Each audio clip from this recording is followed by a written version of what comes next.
제 지역구인 충남 서산의 20전투 비행단에서 여군 중사가 성폭력 피해를 당한 후 2차, 3차 가해를 겪다가 목숨을 끊는 참사가 발생을 했습니다.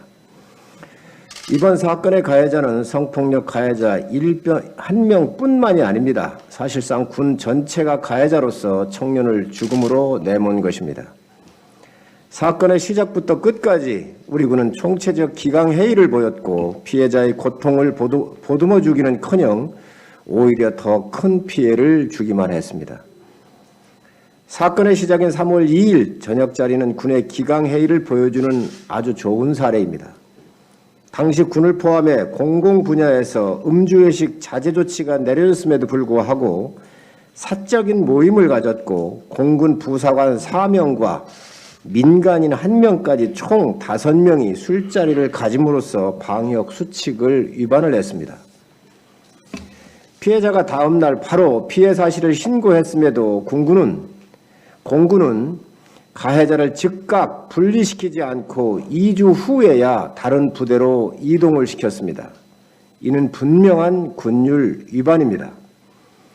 군은 피해자를 휴가 조치한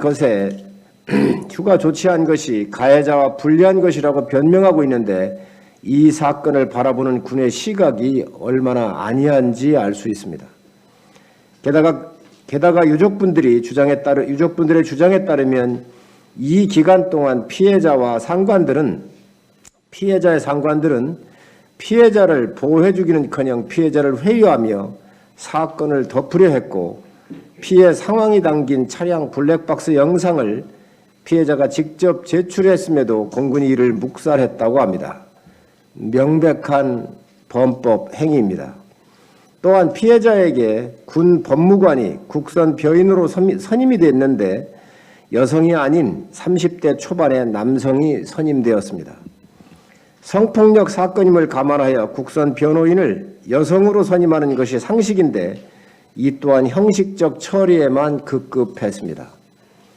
게다가 국선 변호인은 3월 9일 선임되었음에도 피해자가 스스로 목숨을 끊은 5월 22일까지 피해자와 면담하지 않았습니다.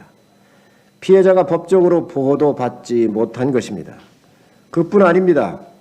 피해자는 사건 발생 한 달 반이나 지난 5월 18일에서야 다른 부대로 전속되었는데 새로운 부대에서 피해자를 관심 병사 취급을 했습니다. 이것은 극도로 민감하게 다뤄야 할 성폭력 피해 내용이 이미 새로운 부대에 알려졌다는 것으로 우리 군의 허술한 정보 보안과 인권 침해가 얼마나 심각한지 보여주는 사례입니다.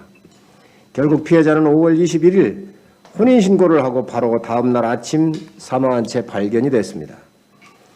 앞서 말씀드렸다시피 피해자는 이 사건 발생 당일부터 사망 때까지 군의 시스템 중 그 어느 부분에서도 충분히 보호를 받지 못했습니다.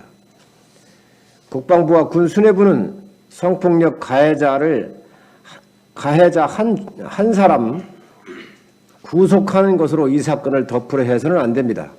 이번 사건의 가해자는 중사 1명이 아니라 우리 군 전체입니다. 지휘 고하를 막론하고 관련자 모두를 엄중히 처벌해야 하는 것은 물론 이번 기회에 군내 성폭력 사건 발생 시 우리 군의 대응 시스템 전체를 갈아엎어야 합니다. 공군이 초기에 조사한 이 사건은 덮기에만 급급했다는 인상을 지울 수가 없습니다. 국방부 장관은 은폐, 축소에 대한 책임을 져야 합니다. 국민의힘은 이번 일을 계기로 군의 시스템을 혁신적으로 바꿔놓음으로써 젊은 청년들의 죽음이 헛되지 않도록 하겠습니다.